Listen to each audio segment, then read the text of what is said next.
Halo semuanya, selamat wayah Kio ya dimanapun kalian berada. Kembali lagi bersama Mamang dan di video kali ini kita bakal lanjutin manhwa ekstra karakter. Kita masuk di part 43. Di awal video ini, beberapa jam kemudian Hajin pun tiba di asramanya. Di saat yang buka pintu asramanya, Epa yang bisa mendengarnya karena tidur di ruang tamu sontak terbangun dari tidurnya. Tentu saja hal itu membuat Hajin terkejut. Kenapa Epa malah tidur di sana bukan di kamarnya? Epa yang langsung memeluknya pun beralasan jika ia memanglah menunggunya agar ia bisa menyambutnya. Tentu saja tingkahnya yang seperti itu membuat Hajin tertegun di sana. Lalu bersamaan dengan tangannya yang membalas pelukannya, Hajin yang bisa merasakan kehangatannya pun berpikir, di lubuk hatiku, aku tahu kebenarannya. Mereka bukan sekedar karakter dalam halaman, tapi makhluk yang bernapas dan hidup. Aku telah mengabaikan seorang. Jika aku mau pulang, apa aku harus mengulangi hal ini lagi dan lagi? Berapa kali lagi aku harus melakukannya? Waktu pun berlalu. Akhirnya ujian tengah semester untuk semester kedua pun dimulai. Akan tetapi, ujian ini tak semeriah saat ujian pertengahan semester di semester pertama dahulu. Karena ada banyak hal yang terjadi saat ujian waktu itu, orang luar pun dilarang untuk masuk kali ini. Hari itu, setelah ujiannya selesai, masih kebanyakan para murid di sana merasa frustasi dengan tesnya yang begitu brutal. Hajin yang berjalan keluar dengan santainya berpikir, ini terasa sedikit berbeda dari cerita aslinya. Tapi persetan lah. Aku hanya sekilas membahas bagian ini, jadi aku sendiri tak tahu spesifiknya. Ya, bagi orang sepertiku yang teratas di teori, tes tertulis hanyalah izin pulang lebih cepat. Aku harus bergegas memeriksa panti jompo yang Kim Hosup katakan. Saat ia berpikir seperti itu, sembari melihat smartwatch miliknya, tiba-tiba saja Noyun menghampirinya bertanya, "Hei Kim Hajin, apa kamu mau ke ruang belajar?" Hajin pun menggelengkan kepalanya berkata, Tidak, aku mau keluar." Noyun yang tak menduganya sontak membalas, Apa? Apa kamu tak mau belajar?" Hajin menimpali, "Tidak, aku tak perlu. Kenapa memangnya?" Noyun melanjutkan, Kalau begitu, apakah punya catatan singkat atau semacamnya?" Hajin yang memang tak punya catatan singkat semacam itu pun kembali menggelengkan kepalanya, yang membuat Noyun tertunduk menuturkan, Bisakah kamu membantuku? Tesku hari ini kacau sekali. Katamu, mengingat hal yang penting saja bisa meningkatkan skorku sebanyak 10 poin kan? Biarkan aku sistem kabut semalam ya." Melihat tingkahnya yang seperti itu, Hajin yang merasa aneh pun bertanya, Bagaimana jika kau minta bantuan Yoyona saja? Mungkin nyatanya lebih lapis dibandingkan diriku." Noyun yang tak punya pilihan lain pun melanjutkan, Itu Yoyeon dan aku, kami bertengkar. Jadi, bagaimana jika aku mentraktirmu?" Apa? Kemana perginya dia? Hei, Kim Hajin!" Sayangnya, tanpa ia sadari, Hajin telah lebih dulu pergi dari sana. Ini tentu membuat Noyun sendiri semakin merasa frustasi. Beberapa saat kemudian, Hajin pun tiba di panti jompo tempat di mana Prin Yesus tinggal. Di mana tak berselang lama setelah ia mengetuk pintunya, seorang suster berkacamata pun keluar menyambutnya. Akan tetapi di luar dugaannya, di saat Hajin akan makanan dirinya, suster itu tampaknya telah mengenal dirinya. Hingga seketika itu juga Hajin terdiam mematung di sana berpikir, Apa? Dia mengenalku? Itu benar. Tadinya Kim Hajin itu adalah Kim Chundong. Benar, Kim Chundong bukanlah sekedar hiasan, tapi orang betulan. Dia pasti memiliki kehidupannya sendiri dan hubungan yang tak diketahui. Saat Hajin berpikir seperti itu, suster itu pun tersenyum berkata, "Sudah hampir setahun ya, bukan? Ya, masuklah dahulu." Dengan begitu, masih pun agak canggung, Hajin pun melangkah masuk sembari membalas, Iya, sudah lama ya. Bagaimana kabarmu?" Bersamaan dengan para penghuni panti jomponya yang mempernyapanya dengan senang, suster itu pun menimpali, "Ya, situasi di sini tak pernah berubah. Jadi, apa yang membawamu kemari hari ini?" Meski suasana di sana membuat Hajin semakin merasa aneh, Ia sama sekali tak melupakan tujuannya datang ke sana dengan berkata, itu, soal Agus. Kau tahu, orang dari Amerika Selatan. Seketika itu juga si suster yang mengenali orang yang dimaksudnya membalas. Maksudmu pria dari Amerika Selatan itu? Dia orang yang pendiam dan dia hanya sedikit terbuka kepadamu. Mendengar perkataannya, Hajin yang benar-benar tak menduganya pun terdiam berpikir. Apa Chundong juga memiliki hubungan dengan Perrin? Sepertinya co-author kita mengaturnya untuk membuat sedikit rumit. Tapi kali ini bukan hal yang buruk. Dengan pikiran seperti itu, Hajin pun menimpali. Benar, aku penasaran apakah dia meninggalkan barang-barang pribadinya. Sembari mengingat-ingat tentangnya, suster itu melanjutkan. Barang-barang pribadi ya. Dia tak meminta hal tertentu, tapi mungkin ada sesuatu. Mungkin. Namun, bersama dengan suster itu yang mengatakan sebuah surat, Hajin juga mengatakan hal yang sama. Hingga si suster yang sontak terkejut bertanya, "Bagaimana kamu bisa tahu?" Hajin yang merasa bersyukur karena bagian itu belum berubah. Meski ia tak terlalu tahu seperti apa kepribadian Kim Chundong, tetapi menilai dari perlakuan orang-orang di sini kepadanya, sudah jelas kalau dia memiliki hubungan yang baik dengan orang-orang di sekitarnya. Oleh karena itu, Hajin pun dengan lantang berkata, "Ada di mana suratnya sekarang? Aku berjanji kepadanya." Melihat tingkahnya yang seperti itu, meskipun sempat terdiam sebentar, suster itu pun mengelap kacamatanya menuturkan, "Kalau dipikir-pikir, dia mungkin memang berjanjikan sesuatu kepadamu. Kamu selalu berbicara pada siapapun yang menjadi teman mereka. Baiklah, coba datang ke Taman Seohu. Suratnya mungkin ada di sana, bersama dengan peninggalannya." Dengan begitu, Hajin pun segera berpamitan dari sana agar dirinya bisa segera pergi ke Taman Seohu. Kemudian, dikala sang senja begitu jingga, Hajin pun tiba di Taman Seohu, di mana sembari berjalan ke lokasinya, Hajin pun berpikir, taman kah? Berapa banyak pengalaman di dunia ini yang tak pernah aku alami di kehidupan nyata.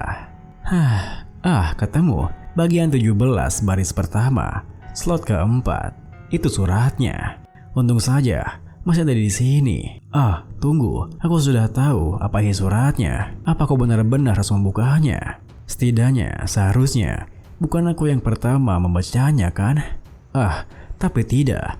Co-author mungkin mengacaukannya lagi. Jika suratnya berubah, itu akan jadi masalah. Dengan pikiran seperti itu, meski awalnya Hajin merasa ragu, akhirnya ia pun membuka suratnya dan membacanya lebih dulu di sana. Sementara itu, Yoyeonha nampaknya tengah mendapat laporan dari anggota tim 3 guild informasinya, Falling Blossom, yang disebut dengan tim Shadow, di mana seorang anggotanya menjelaskan, benar, sukarelawan. Di sekitar 11 tahun sampai dia masuk K-Cube, ada catatan dirinya menjadi sukarelawan di tempat seperti panti jompo atau panti asuhan. Mendengar laporannya, Yoyeonha pun terdiam berpikir, Kim Hajin, jadi itu alasannya dia sering keluar. Ada banyak rumor di sekitarnya selama ini. Siapa yang mengira ada hal semacam ini di baliknya? Ya, bukannya aku percaya dengan rumornya juga sih. Tumbuh sebagai yatim piatu, lalu suatu hari membangkitkan sebuah talent dan memasuki akademi. Itu cerita yang mengesankan. Jika itu aku pasti akan membuang masa laluku di tempat sampah begitu aku sempat. Tapi dia tak pernah melupakan masa lalunya. Tidak, malah dia meraih orang lain untuk menemukannya lagi. Kekuatannya bukan alat untuk menarik perhatian. Dia hanya menunjukkannya saat itu benar-benar diperlukan. Bahkan jika itu tak sesuai dengan pandanganku, aku tak bisa tidak mengaguminya. Kamu memang hebat, Kim Hajin. Dengan pikiran seperti itu, Yoyeonha pun berkata, apa ada informasi lain mengenai bagian penting dari masa lalunya? Seperti kelahirannya mungkin. Anggota guildnya membalas, aku sudah berusaha, tapi selain itu, sama sekali tak ada catatan. Menjadikannya sulit, maafkan aku. Lalu, laporan selanjutnya, Kolion telah mengirimkan permintaan untuk melacak seorang assassin. Tampaknya salah satu petugas mereka dihabisi, dan mereka percaya kalau assassinnya itu ditugaskan dari Korea. Sembari melihat rincian laporannya, Yoyeonha pun terdiam berpikir, Kolion kah? Kita berencana untuk bekerja sama dengan mereka dalam penyelundupan artefak. Ini bisa memberikan keunggulan dalam negosiasi. Dengan pikiran seperti itu, Yonha pun bertanya, jadi apakah menurutmu pelacakannya bisa dilakukan? Anggota guildnya membalas, ada rekrutan baru, Kim Ho-suk, yang terkesan menjanjikan. Aku akan mengirimkan filenya kepada Anda. Tepat setelah mengatakan itu, anggotanya pun mengirimkan file data Kim Ho-suk yang berumur 17 tahun dengan tinggi 98 cm dan berat 78 kg. Seorang lulusan Akademi Agen Militer dengan talent Hyper Connectivity. Selain memiliki bakat luar biasa untuk menghubungkan otaknya dengan komputer untuk melacakkan lintas pencarian, kecepatan pencariannya juga semakin cepat dengan semakin bagus spesifikasi komputer dan internetnya. Kita beralih kembali pada Hajin yang tengah memasukkan kembali suratnya sembari berpikir. Alhamdulillah, suratnya tidak berubah. Syukurlah. Dalam situasi ini, satu-satunya jawaban yang bisa diberikan oleh Truth Office kepada sang klien yaitu hanyalah ini. Dengan pikiran seperti itu, Hajin pun mengirim pesan pada Homer sebagai Truth Office, di mana pihaknya sudah menemukan Perrin Jesus, dan jika ia ingin menerima jawabannya, ia harus melunasi biaya yang lebih dahulu. Tentu saja pesan itu membuat Homer terperanjat kegirangan bukan main, karena akhirnya ia bisa menemukan seorang yang telah lama dicarinya. Keesokan harinya, setelah menyelesaikan ujian tertulis terakhirnya, Hajin yang tengah membeli minuman kaleng dihampiri Nayun yang nampaknya begitu riang. Hei, Kim Hajin, sekarang setelah ujiannya selesai, apa yang akan kamu lakukan? Hajin pemiliknya berkata, ya, aku harus bersiap untuk ujian praktik. Meskipun jawabannya membuat Nayun terkejut, ia segera menyerahkan buku dari tasnya sembari membalas. Itu minggu depan kan? Kenapa kamu sudah bersiap dari sekarang? Murid teladan memang hebat ya. Oh ya, ini aku mau mengembalikannya. Berkatmu aku berhasil mengejarkan ujiannya. Aku kira hari itu kamu pergi begitu saja. Tapi terima kasih sudah membantuku. Sembari mengambil bukunya yang sebenarnya adalah hasil menghack data pribadi Yonha, Hajin tersenyum menimpali. Ya, ada hal penting yang harus aku urus. Nayun pun melanjutkan. Ya, tidak apa. Karena kau menjamkannya kepadaku, kau menyimpulkan inti-intinya dengan sempurna. Dan untuk menunjukkan terima kasihku padamu, biar aku mentraktirmu setelah ujian praktik. Bagaimana jika kita pergi ke sana? Bagaimana jika Han Jong-sik, kita bertiga termasuk Kim Soo-ho?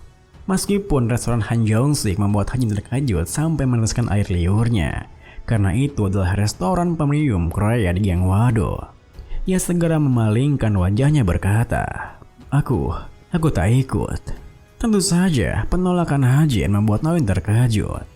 Apa? Kenapa tidak? Hajin yang merasa jika ia harus bersiap untuk insiden yang akan terjadi setelah ujian praktik pun menuturkan. Ya, aku tak punya waktu. Jikalau kamu mau pergi saja sana bersama Kim Soo-ho. Mendengar perkataannya, Nayun yang merasa aneh kenapa Hajin malah membawa-bawa Kim Soo-ho sontak bertanya. Tunggu, apa kamu cemburu?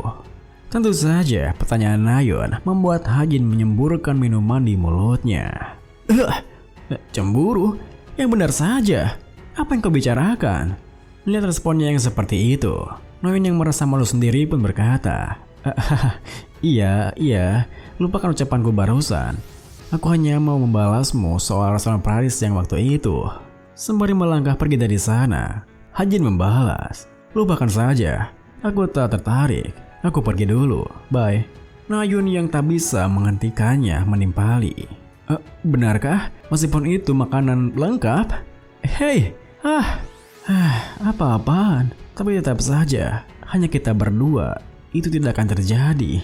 Saat kemudian, Hajin yang berjalan ke asramanya sembari memikirkan, haruskah ia membeli snack untuk Eva? Tiba-tiba saja tersengaja mendengar percakapan Homer di sebuah lorong kecil di sana, di mana Homer bertanya pada atasannya, bisakah ia memberikannya uang muka lebih dahulu. Atasannya yang kelihatan marah padanya berkata, bagaimana kau bisa minta hal itu? Hal yang kau bilang akan memakan waktu 2 minggu. Selama berbulan-bulan juga masih belum selesai. Dan kau kehilangan item yang ketua tim kirimkan kepadamu kan? Aku tak peduli kau benar-benar membutuhkan uang atau tidak. Apa kau masih belum paham? Selesaikanlah pekerjaanmu saat ini dan lalu kembalilah. Tepat setelah mengatakan itu, atasannya pun memutuskan teleponnya, yang membuat Homer menggerutu pergi dari sana. Hais, tak ada yang berjalan lancar. Namun, langkahnya sempat terhenti karena Hajin di sana, di mana meski Hajin menyapanya, Homer sendiri berpikir, sebentar, sudah berapa lama orang ini ada di sini? Apa dia menguping pembicaraanku? Ya, tak ada yang menyinggung kalau aku seorang jin atau semacamnya. Bodoh amat. Dengan pikiran seperti itu, Homer pun menyuruh Hajin untuk minggir dari sana agar ia bisa pergi meninggalkannya. Akan tetapi, langkahnya kembali terhenti ketika Hajin bertanya padanya, "Apa kau mau aku meminjamkanmu uang?" Seketika itu juga, Homer berbalik membalas, "Apa? Yang benar? Apa kamu mendengar semuanya? Lupakan saja. Memang, berapa banyak yang akan kamu pinjamkan padaku?" Hajin yang mengikutinya pun menimpali, "Kau seorang Meg bukan? Meg bisa mencari uang dengan mudah jika mereka mau. Buat saja IOU, dan kau akan kupinjamkan kepadamu." Sedikit info guys, IOU itu semacam slip kosong tentang janji, bukannya uang. Yang berarti jika kita memberikan IOU ke seseorang, kita berhutang kepada orang itu, dan orang itu bisa menagihnya dalam bentuk tertentu sesuai kesepakatannya. Lanjut, mendengar perkataannya, Homer yang meremehkannya berkata, "Hah, ini mungkin lebih baik dari yang bisa kamu pinjamkan loh." Ini pun diakhiri dengan sembari menunjukkan kartu ATM-nya. Hajin tersenyum percaya diri membalas, mungkin penampilanku ini biasa aja, tapi aku punya uang yang cukup banyak tahu." Anjing flexing.